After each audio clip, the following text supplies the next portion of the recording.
નમસ્કાર, હું છું આપ સૌનો મિત્ર જગદીશ ત્રિવેદી. મિત્રો, ગાવડી તો આપણા સૌની માવડી છે.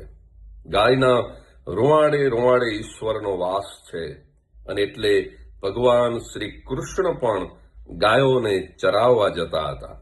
એવી ગાય માતાની સેવા કરતી દક્ષિણ ગુજરાતની બે સંસ્થા, બારડોલી વિભાગ પાંજરાપોળ અને ગૌ સેવા ચેરિટેબલ ટ્રસ્ટ છેલ્લા ઘણા સમયથી પોતાનું મકાન નહોતું છતાં ગાય માતાની સેવા કરતા હતા. પણ હવે ઉત્તરાયણના પવિત્ર દિવસે ગાય માતાઓને લઈને પોતાના જ ભવનમાં પ્રવેશ કરશે.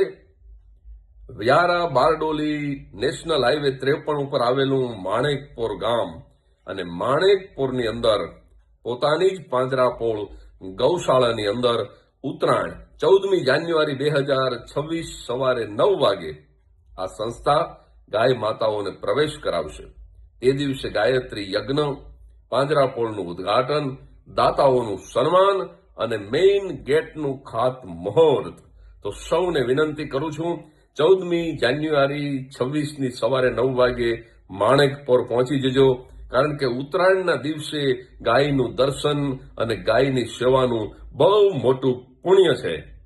જય શ્રી ગૌ માતા.